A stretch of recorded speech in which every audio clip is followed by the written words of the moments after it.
Welcome again. In this lecture, we are going to start Module 4.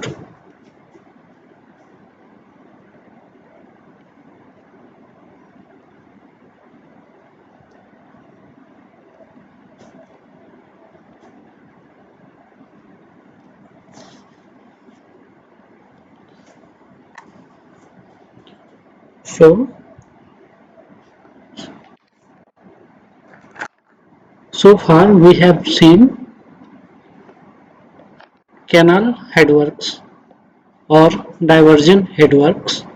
Now we will see storage headworks.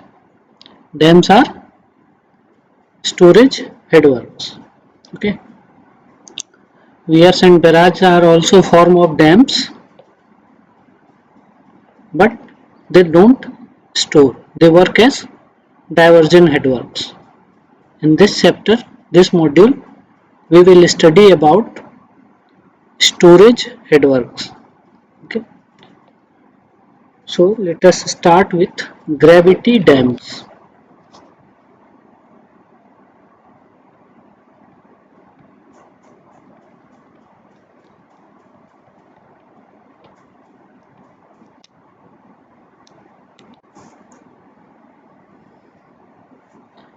What is a gravity dam? A dam in which the external forces are resisted solely by the weight of the dam. Okay. क्या मतलब हुआ इसका कि ऐसा gravity dam क्या है? ऐसा dam जिसमें जो एक्सटर्नल फोर्सेस हैं, एक्सटर्नल फोर्सेस कहने का मतलब जो डीस्टेबलाइजिंग फोर्सेस हैं, ठीक है, वो कंप्लीटली वेट डैम बॉडी के वेट द्वारा रेजिस्ट किए जाते हैं. ठीक है, तो ये क्या होता है? सॉलिड स्ट्रक्चर होता है जो मेजनरी या फिर कंक्रीट का बना होता है. ठीक है, और इसके बनाने से क्या होगा कि अप स्ट्रीम जो है हमारा रिवर, जिस रिवर पे हम बना रहे हैं, ओके, उसके अप स्ट्रीम में एक रिजर्वायर, ठीक है, अप स्ट्रीम में एक रिजर्वायर क्रिएट किया जाता है. ओके,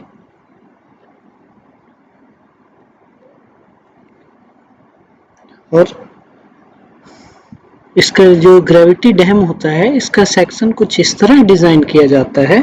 ठीक है, इस तरह प्रोपोर्शनेट किया जाता है एलिमेंट्स को कि जो भी डिस्टर्बिंग फोर्सेस हैं या डिस्टेबलाइजिंग फोर्सेस हैं, ठीक है, वो वेट के द्वारा ही रेजिस्ट कर लिए जाए. ओके, तो जनरल सेक्शन जो किसी ग्रेविटी डैम का होता है, ओके, वो कुछ इस तरह होता है.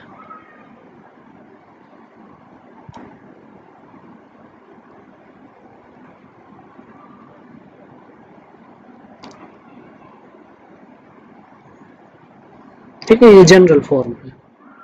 ओके, इसमें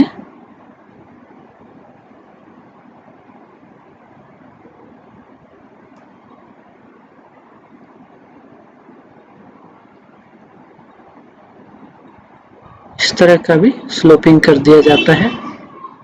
ओके,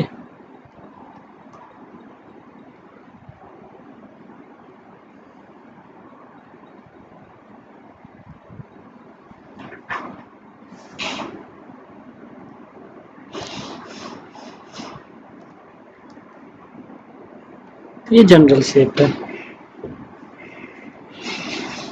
अब इस शेप में हम लोग क्या देखते हैं, टॉप पोर्शन जो है, ठीक है, टॉप पोर्शन ये क्या है, थोड़ा कंपेयर टू बॉटम क्या है, वो कम विड्थ का है. बॉटम हमारा इतना ज्यादा विड्थ का है. ओके, टॉप पोर्शन हमारा डाउन स्ट्रीम साइड फ्लैट है. ओके, एंड देन स्लोप है. ओके, तो जनरली क्या होता है, ये अगर बैरियर का काम इससे कराना था तो हम लोग इस तरह का सेक्शन बना सकते थे, एक सॉलिड सेक्शन बना दिए. ठीक है, बट ये क्या होता है, एक्सेस मटेरियल हम लोग डालते हैं जिसका कोई यूज नहीं होता। ओके, तो क्या होता है, डैम में पानी जो स्टोर करते हैं इस तरह रहता है, इधर पानी है तो इस पोर्शन पे प्रेशर जो होता है वो क्या होता है, कम लगता है। ठीक है, तो इस सेक्शन को इसलिए क्या किया जाता है, थोड़ा छोटा रखा जाता है। एंड जैसे जैसे नीचे हम लोग जाते हैं वैसे वैसे क्या होता है, प्रेशर बढ़ता जाता है। ओके, वाटर का प्रेशर हो गया, अर्थक्वेक का प्रेशर हो गया, ठीक है, सिल्ट का प्रेशर हो गया, तो कई सारे प्रेशर्स क्या होते हैं, मिल जाते हैं। तो बॉटम पोर्शन को इसलिए उन सारे प्रेशर्स को रेजिस्ट करने के लिए ज़्यादा बल्कि बनाया जाता है। ओके,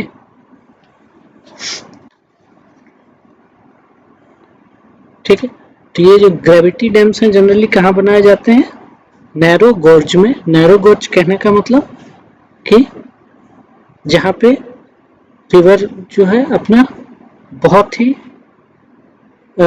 पतले स्ट्रीम में फ्लो कर रहा है, बहुत कम, ठीक है, और साइड स्लोप्स बहुत ज़्यादा हैं, ठीक है, जहाँ पे कोई अर्थ डैम हम लोग नहीं बना सकते। अर्दन डैम, अर्दन डैम के बारे में आगे हम लोग देखेंगे। ओके, तो ऐसा लोकेशन चुनते हैं जहाँ कोई और टाइप का डैम हम लोग नहीं बना सकते। ठीक है, और एक बड़ी इंपॉर्टेंट चीज़ है ग्रेविटी डैम के लिए कि इसके लिए हमें एक सॉलिड फाउंडेशन चाहिए होता है। फाउंडेशन के लिए सॉलिड बेस है, तभी वहाँ पे हम लोग ग्रेविटी डैम बना सकेंगे। ओके, ठीक है, तो ग्रेविटी डैम के जो है कई सारे एडवांटेजेस हैं। ठीक है, पहले हम लोग एडवांटेजेस की बात करें तो एडवांटेज क्या क्या है। पहला, ये क्या होता है, कंपेयर टू अर्थ डैम, ठीक है, मिट्टी से जो बना होता है डैम उसके कंपैरिजन में क्या होता है, ज़्यादा स्ट्रांग होगा, क्योंकि ये कंक्रीट या फिर स्टोन मेजनरी का बना होता है। ठीक है, तो ज़्यादा स्ट्रांग होगा और स्टेबल होगा। ठीक, तो किसके compare to earthen dam. Okay, फिर इसकी दूसरी खासियत क्या है कि हम लोग चूंकि ये कंक्रीट का बना हुआ है, ठीक है, तो इसमें हम लोग स्पिलवे प्रोवाइड कर सकते हैं। ठीक है, ओवरफ्लो स्पिलवे प्रोवाइड कर सकते हैं। ठीक है, मिट्टी का अगर डैम रहा तो क्या होगा, ओवरफ्लो हम लोग नहीं करा सकते क्योंकि मिट्टी बह जाएगा। ठीक है, तो इसमें हम लोग overflow spillway can be provided, इसमें प्रोवाइड कर सकते हैं अगर जरूरत पड़ी तो। मोस्टली जरूरत पड़ी जाती है स्पिलवे देने की। ठीक है, अगर पेरेनियल रिवर पे है डैम तो स्पिलवे देना जरूरी ही होता है। फिर आता है कि ग्रेविटी डैम जो हम लोग किसी भी हाइट का बना सकते हैं। दुनिया में हम लोग जो सुनते हैं सबसे ऊंचा डैम है, ठीक है, सबसे ऊंचा डैम है, तो ऊंचा डैम जैसे ही होता है तो वो सारा ग्रेविटी डैम ही रहता है। ओके, मेजर जो डैम्स हैं वो सारे क्या हैं, ग्रेविटी डैम्स ही हैं, हाईएस्ट वाले। ठीक, इंडिया में सबसे ऊंचा कौन सा है, भाखरा नंगल। भाखरा नंगल क्या है, एक ग्रेविटी डैम है। ठीक है, any height can be constructed. ठीक, देन आफ्टर हम बात करें तो हम लोग ग्रेविटी डैम कहाँ बना सकते हैं, कैसे एरिया में, तो जहाँ बहुत ज़्यादा बारिश होती है। ओके, बहुत बारिश होती है। ठीक है, तो अगर उधर हम अर्थ डैम बनाए तो क्या होगा, बारिश के कारण मिट्टी जो भी उसके स्लोप्स पे जो मिट्टी है वो बह जाएगी। ठीक है, इसलिए हम लोग इसको कहाँ बनाते हैं, suitable for heavy downpour region. Okay, ठीक है। फिर और क्या खासियत है इस तरह के डैम की कि ग्रेविटी डैम के लिए लीस्ट मेंटेनेंस चाहिए, रिक्वायर्स लीस्ट मेंटेनेंस। एक बार बना दिए, ठीक है, तो ज़्यादा मेंटेनेंस पे ध्यान नहीं देना है। ओके, बहुत कम खर्च होता है मेंटेनेंस पे। ओके, दूसरा कि अगर कोई ग्रेविटी डैम फेल होगा, ठीक है, डैम फेलियर होता है तो सफिशिएंट वार्निंग दे देता है, ठीक है, सफिशिएंट वार्निंग दे देता है, ठीक। तो फेलियर इज नॉट सडन। जबकि अर्थ डैम में क्या होता है, अचानक से डैम ब्रेक हो जा सकता है, और जनरली तो नहीं ही होता है dam break. Okay, but in case कहीं कभी कभी ऐसा हुआ है, ठीक है। लास्ट ईयर महाराष्ट्र में ऐसे ही एक डैम फेल हो गया था। तो क्या होता है, अचानक से फेल हो जाता है। अर्धन डैम अगर है, ठीक है, तो वो क्या होगा, अचानक फेल हो जाएगा, कोई वार्निंग नहीं। एंड उसके कारण क्या होता है, डैम ब्रेक हुआ तो मतलब बहुत ज़्यादा, एक साथ बहुत ज़्यादा वाटर का फ्लो होगा, और वो वाटर डाउन स्ट्रीम साइड में पूरा तबाही ला सकता है। ओके, फिर अगर हम, चूंकि ग्रेविटी डैम कंक्रीट का बनाते हैं, तो इसमें क्या कर सकते हैं हम लोग, डीप स्लूइसेज दे सकते हैं, ठीक है, डीप सेट स्लूइसेज प्रोवाइड कर सकते हैं ताकि सिल्ट वगैरह डिपॉजिट ना हो। ओके, जो भी हम लोग एडवांटेज देख रहे हैं उसमें अर्थ डैम, जो कि सबसे ओल्डर फॉर्म ऑफ डैम है, उसके कंपैरिजन में देख रहे हैं, ठीक है। तो डीप सेट स्लूसेज हम लोग प्रोवाइड कर सकते हैं ताकि सिल्ट डिपॉजिट या सेडिमेंटेशन ना हो। Okay, to retard sedimentation and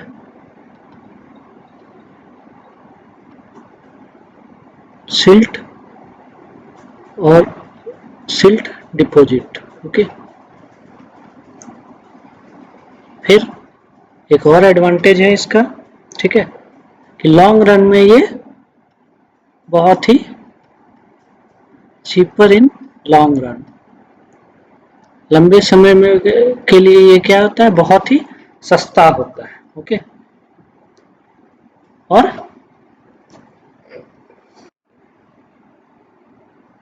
लेकिन इसमें एक ये क्या है कि इनिशियली क्या है, बहुत ज़्यादा खर्च करना पड़ता है, ठीक है, तो उसको हम लोग डिसएडवांटेज में काउंट कर लेते हैं।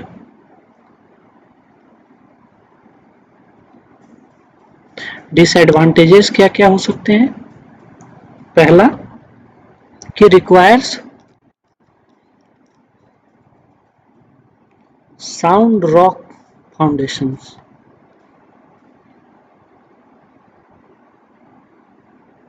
यानी साउंड रॉक फाउंडेशन है जहां अवेलेबल है वहीं पे बना सकते हैं, किसी और जगह नहीं बना सकते, ठीक है।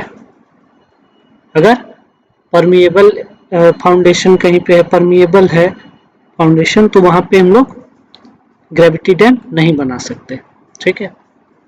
क्योंकि क्या होता है, क्योंकि ये अपने वेट के कारण सारे फोर्सेस को रेजिस्ट करता है, तो अगर परमिएबल फाउंडेशन होगा तो ज़्यादा सीपेज होगा। ओके, और ज़्यादा सीपेज होगा तो वो फोर्स क्या होगा, इसके वेट को काउंटर करेगा एंड डिस्टेबलाइजेशन में वो क्या करेगा, हेल्प कर देगा। तो वैसे कंडीशंस में डैम फेल हो सकता है, ठीक है। तो इसलिए जो परमिएबल फाउंडेशन है उसको अवॉइड किया जाता है, एंड साउंड रॉक फाउंडेशन है तो वहां पे ये बनाया जाएगा। Okay,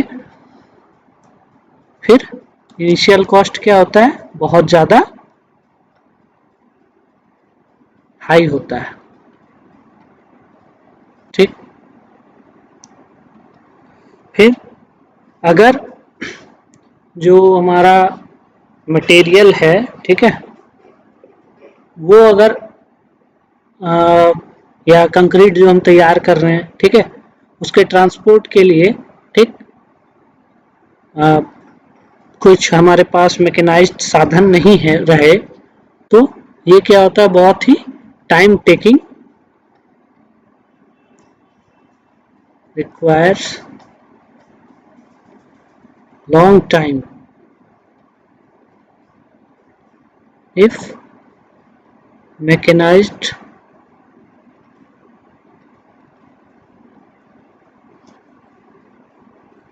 plants are not available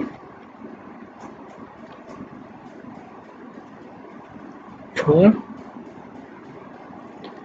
manufacturing and transporting concrete.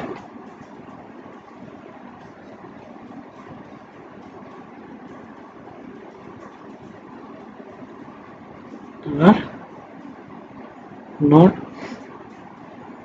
available क्योंकि बहुत ऊंचा बनेगा डैम, ठीक है, तो मैकेनाइज्ड प्लांट अगर नहीं रहा, ओके, तो क्या होगा, ये मैनुअली मिक्स तैयार होगा एंड देन उसको कैरी किया जाएगा मैनुअली, तो बहुत ऊंचा डैम बनेगा, तो नीचे से ऊपर तक पहुंचाना रस्सियों के सहारे एक टाइम टेकिंग प्रोसेस, बहुत ज़्यादा टाइम टेकिंग प्रोसेस हो जाएगा, तो इसलिए ये एक इसका डिसएडवांटेज है जिसको ध्यान में रख के मैकेनाइज्ड प्लांट्स होना जरूरी है। ओके, फिर इसके लिए क्या चाहिए, स्किल्ड लेबर चाहिए, ठीक है, स्किल्ड लेबर रिक्वायर्ड। अगर स्किल्ड लेबर नहीं है, क्योंकि क्या होता है कि इसका डिजाइन जो है, ठीक है, वो थोड़ा क्या होता है कंपेयर टू अर्थ डैम, थोड़ा चेंज रहता है, तो इसलिए लेबर भी हमारा स्किल वाला होना चाहिए। फिर एक और जो बहुत बड़ा डिसएडवांटेज है, एक बार डैम बन गया, ओके, एक बार डैम बन गया, ठीक है, तो उसकी हाइट जो है वो नहीं इंक्रीज की जा सकती, ठीक, height of dam can not be increased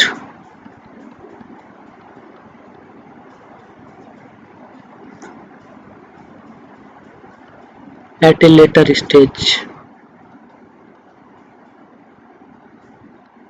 ठीक है,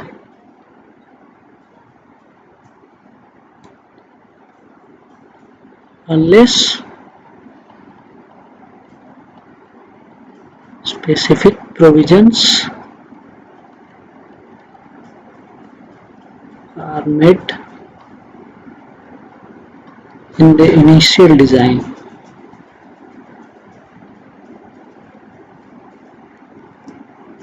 अगर इनिशियल डिजाइन में प्रोविजन नहीं किया गया हो, तो बाद में कभी भी जरूरत के हिसाब से डैम की हाइट को इंक्रीज नहीं किया जा सकता। ओके, मिट्टी वाले डैम में क्या होता है, एक बार बना दिए, बाद में जरूरत पड़ी उसके ऊपर और मिट्टी डाल दिए, ठीक है, बट चूंकि ये क्या है, बहुत एक कॉस्टली अफेयर है ग्रेविटी डैम बनाना, ठीक, तो इनिशियल जिस हाइड्रोलिक डेटा के लिए डैम डिजाइन किया जाता है, ठीक है, इनिशियली उसमें क्या होना चाहिए, प्रोविजन होना चाहिए, ताकि अगर फ्यूचर में जरूरत पड़ गई डैम को की हाइट बढ़ाने की, ठीक, ठीक है, तो ये इसके एडवांटेज डिसएडवांटेज है। तो टर्मिनोलॉजी अगर हम देख लें एक बार डैम्स का, ओके,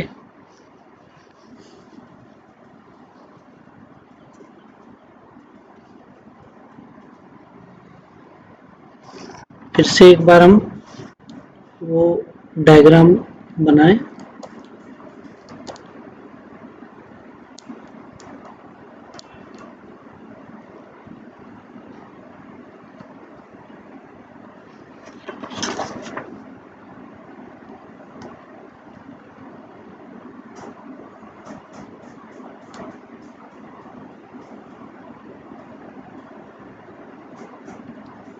ओके, ये जो होती है डैम का अपस्ट्रीम फेस, ठीक है, ये डैम का एक्सिस कहलाता है। ओके, ये क्रेस्ट कहलाता है। ठीक है,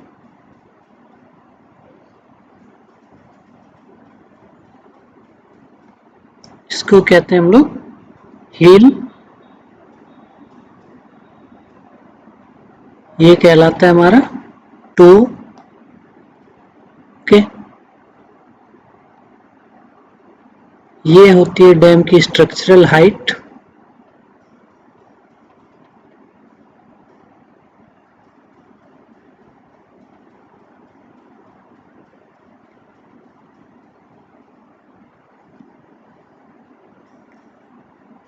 ये हो गया हमारा फाउंडेशन।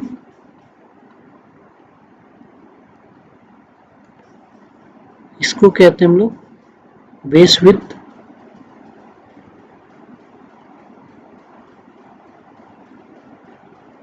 ओके, हमने यहां देखा एक स्ट्रक्चरल हाइट टर्म। ठीक है, सपोज ये डैम का मैक्सिमम वाटर लेवल है। ओके,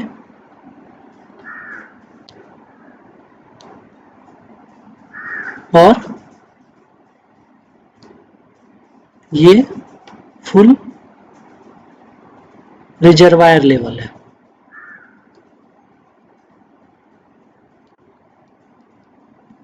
ओके, तो डैम के इस बेस से फुल रिजर्वायर तक की जो हाइट होती है, फारेल की जो हाइट होती है, इसको हम लोग MWL, इसको FRL, ठीक है। ये हाइट जो होती है ये डैम की हाइड्रोलिक हाइट कहलाती है। ठीक है,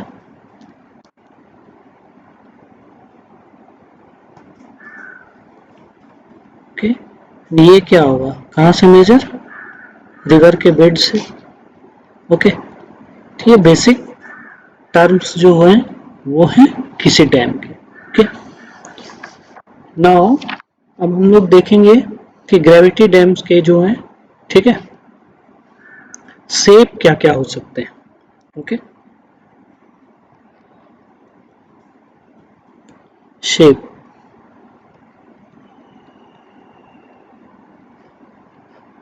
ओके, तो ये जो हमारा डैम होता है ग्रेविटी डैम, इसको हम लोग नॉन ओवरफ्लो डैम भी कहते हैं, क्योंकि ओवरफ्लो नहीं होने देते, ऊपर से हम लोग डैम के ऊपर से पानी नहीं आने देते। ठीक है, हमेशा क्या करते हैं, एक स्पिलवे प्रोवाइड कर देते हैं। ठीक है, वहां से एक्सेस अगर वाटर हो गया तो वहां से बाहर निकल जाए। ठीक है, या फिर गेट्स खोल देते हैं डैम के। ठीक है, वहां से वाटर फ्लो कर जाए, कभी भी डैम के ऊपर से पानी बह के निकलने नहीं देते। ओके, तो ये इसलिए ग्रेविटी डैम जो होता है वो क्या होता है, non overflow dam. Okay, shape of a non overflow dam. ठीक है, जैसे हमारा ओवरफ्लो डैम क्या हो गया, जो हमारा वियर है वो क्या है, ओवरफ्लो डैम है, उसके ऊपर से पानी हम लोग बहने देते हैं। ओके, तो नॉन ओवरफ्लो डैम हमारा हो गया ग्रेविटी डैम। ओके, तो जो नॉन ओवरफ्लो डैम होता है, ठीक है, ओके, वो क्या होता है, उसका अगर एलिमेंट्री प्रोफाइल कहें,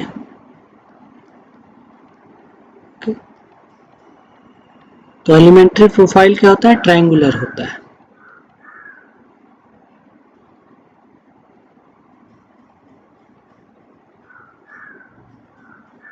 ठीक, एलिमेंट्री प्रोफाइल क्या होता है, ट्रायंगुलर होता है।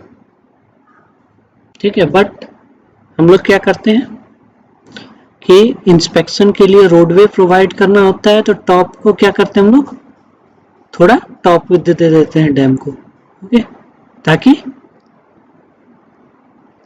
उससे हम लोग रोडवे बना सकें, इधर से उधर जा सकें। एक ब्रिज का भी वो काम कर देता है, ठीक है। और अप स्ट्रीम जो होगा, ठीक, यहाँ एक लिख दें हम, however top width is provided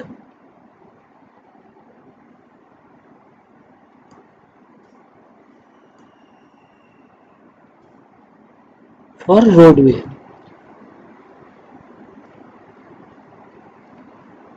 okay, दूसरा एक और शेप में एक और इम्पोर्टेंट पॉइंट है कि अप स्ट्रीम फेज जो होगा, ठीक है, आइदर क्या होता है, वर्टिकल, कंप्लीटली वर्टिकल, ओके, और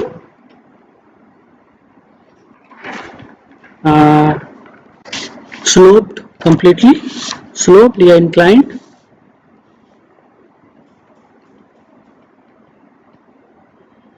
ठीक है, या एक तीसरा पार्शियल फेस इंक्लाइंड, ओके। ये हम लोग सारा देख लेते हैं।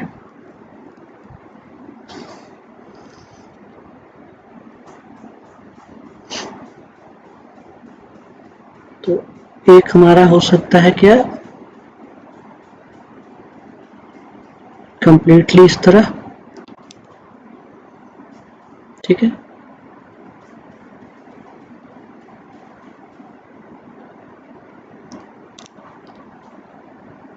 ये क्या है, डैम एक्सेस, कि इसमें यहां तक सपोज वाटर है, एक ये हो गया। दूसरा क्या हो सकता है,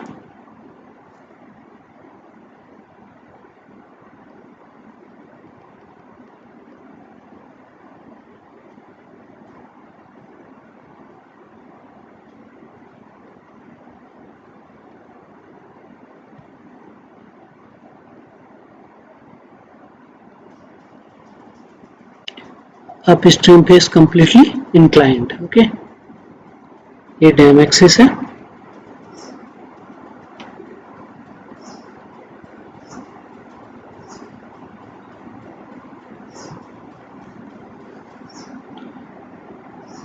तीसरा एक फॉर्म कैसा हो सकता है, जो हमने देखा है अभी थोड़ी देर पहले बना के,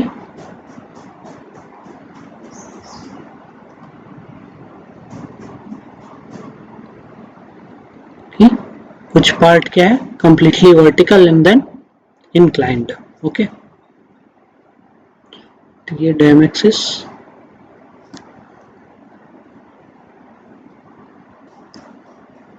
फिर ठीक है, ये बेसिकली 3 शेप हो सकते हैं, ओके।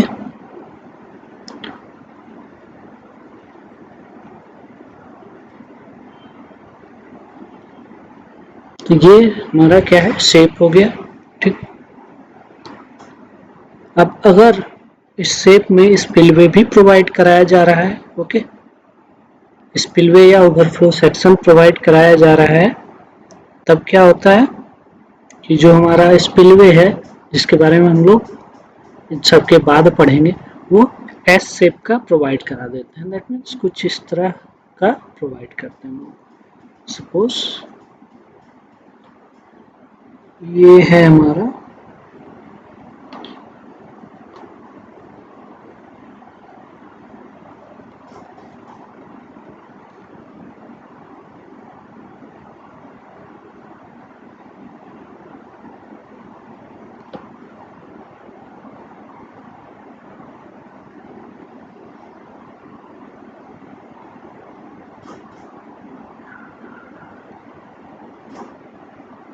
ठीक है। नॉन ओवरफ्लो सेक्शन जो होता है वो यहाँ तक ऐसे रखा जाता है।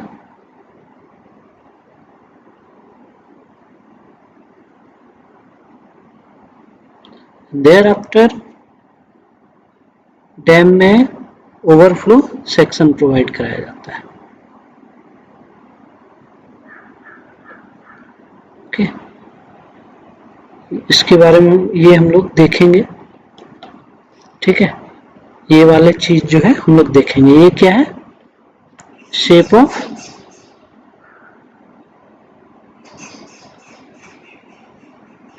Non overflow section.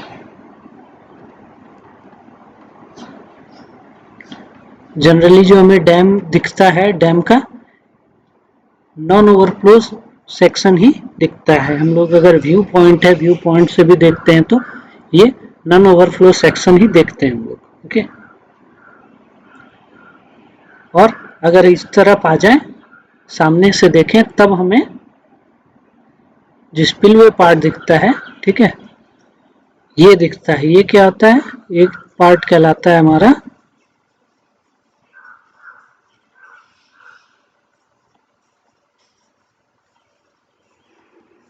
Crest profile of overflow. इस पार्ट से ओवरफ्लो हो रहा है तो ओवरफ्लो सेक्शन। ठीक है, इसी को क्या कहा जाता है?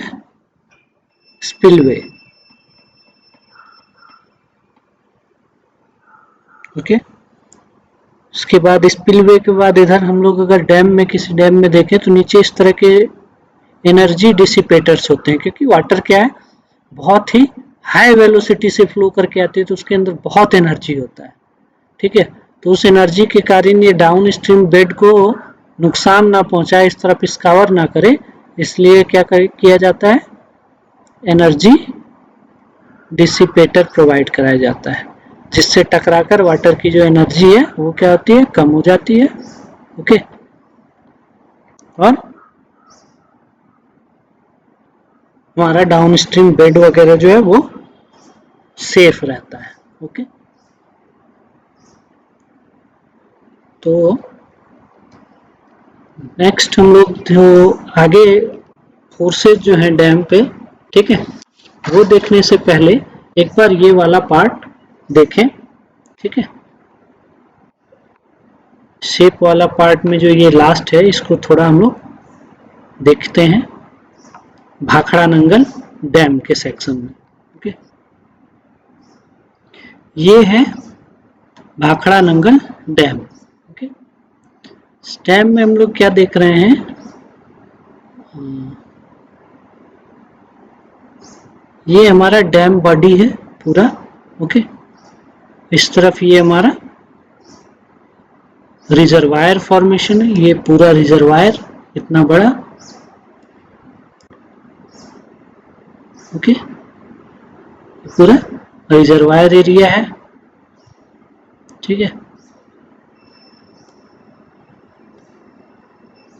पूरा इस तरह फैला हुआ है रिजर्वायर।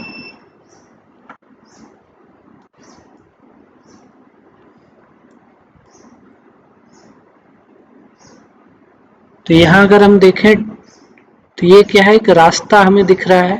ओके, ये रास्ता दिख रहा है। ठीक, तो ये टॉप विद जो है एलिमेंट्री, अगर हम प्रोफाइल की बात करें किसी भी नॉन ओवरफ्लो डैम की, तो वो क्या होता है? ट्रायंगुलर होता है। बट ऊपर हम लोग जो विद प्रोवाइड करते हैं, किस लिए प्रोवाइड करते हैं? रोडवे के लिए। ओके, तो ये रोड ऊपर से गुजरा हुआ है। ठीक है, लोग इस तरफ से इस तरफ आते जाते हैं, उससे गाड़ियां इस तरफ से उस तरफ आती जाती हैं। देन आफ्टर और थोड़ा हम जूम करें इसको, ठीक, तो ये हम देख रहे हैं स्पिलवे सेक्शन इसका। ठीक है, इसमें ये क्या है देख रहे हैं? बिल्कुल उसी तरह एस शेप में ये है। ओके, इस तरफ से आया, इस तरह बिल्कुल एस शेप में। ठीक है, इस तरफ ये जो पोर्शन है, इसमें एनर्जी डिसिपेटर्स लगे हुए हैं जो डूबे हुए हैं।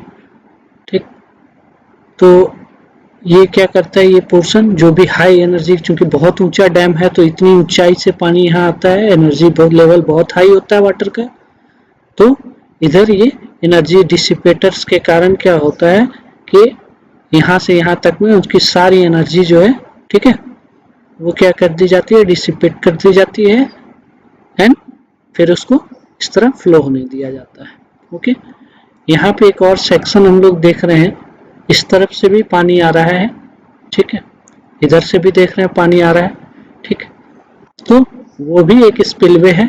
ओके, ये स्पिलवे हमेशा चालू नहीं रखा जाता, ठीक है, कई बार क्या होता है, इस तरफ कहीं बहुत ज़्यादा पानी हो गया, ठीक है, तो उसके लिए डिफरेंट टाइप के स्पिलवेज होते हैं, वो प्रोवाइड करा दिया जाता है, एंड देन वो वाटर फ्लो आउट होके डाउन स्ट्रीम में सीधा आके मिल जाता है। ओके, इसके बारे में भी हम लोग देखेंगे, इस तरह के स्पिलवे के बारे में भी। एक इस डैम के बॉडी में भी इनबिल्ट किया गया है एस शेप का स्पिलवे। ओके,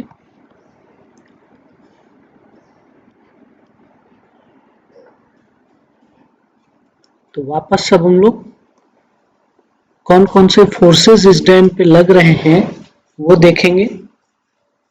फोर्सेस क्या क्या लग रहे हैं, ठीक है, अगर केवल इस पर्टिकुलर भाखड़ा नंगल डैम की ही अगर हम लोग बात करें तो क्या देख रहे हैं हम लोग, बहुत वाटर है, तो वाटर क्या कर रहा होगा, इस पे प्रेशर लगा रहा होगा, ठीक, देन वाटर सीप करता होगा तो उसके कारण प्रेशर लग रहा होगा। ओके, तो दो प्रेशर हो गया, ठीक है, जो कि वाटर को इनस्टेबल करने की कोशिश कर रहा है, दो हो गया। फिर इस तरफ जो है वाटर, ठीक है, इस तरफ का वाटर, तो इधर तो बहुत कम है compare to this side, up stream side के कंपैरिजन में डाउन स्ट्रीम साइड में क्या हो, बहुत ही कम वाटर होता है, बट जो भी है वो थोड़ा बहुत इस तरफ से फोर्स डैम पे लगाता है। ओके, इसके अलावा चूंकि ये क्या है, पहाड़ी रीजन में है, तो अर्थक्वेक फोर्सेस भी होंगे। ओके, रिवर में फ्लो होके सिल्ट तो आता ही होगा, ठीक है, सिल्ट फ्लो होके आता ही होगा, इतना बड़ा रिजर्वायर है, लंबे समय तक पानी रहता है, तो इस पोर्शन में सिल्टेशन भी हो रखा होगा, तो सिल्ट के कारण डैम के निचले हिस्सों पे प्रेशर लग रहा होगा, ठीक है। इसके अलावा ऊंचाई पे है तो हवाएं भी तेज होती होंगी, अगर तेज हवाओं के कारण क्या होता होगा, डैम के इस हिस्से पे प्रेशर लगता होगा। ओके, इस तरफ से अगर लगे तो कोई बात ही नहीं है, अगर इस तरफ से लग रहा हो, ओके, ठीक है, and then other kind of stresses जो हैं जो इस पे नहीं लगते हैं, ठीक है, जैसे आइस प्रेशर, इंडिया में तो आइस प्रेशर किसी डैम पे नहीं लगता क्योंकि बर्फ जमा नहीं होती। ओके, हर जगह जहाँ जहाँ डैम है वहाँ वहाँ ऐसा तो नहीं है, कश्मीर में कुछ डैम बन रहे हैं बट ऐसा नहीं है कि एंटायर कश्मीर में बर्फ जमा हो जाता है, ठीक, बट फिर भी वहाँ कंसिडर तो किया ही जाएगा, अगर वहाँ पे जो डैम्स बन रहे हैं उसमें तो कंसिडर किया ही जाएगा। ओके, इसके अलावा थर्मल स्ट्रेसेस, टेम्परेचर चेंजेस के कारण जो होते हैं, ठीक, तो इतने तरह का फोर्स है, और एक डैम का खुद का वेट। ओके, तो अब इसमें हम जितने भी फोर्सेस लग रहे हैं, इन सारे फोर्सेस को हम लोग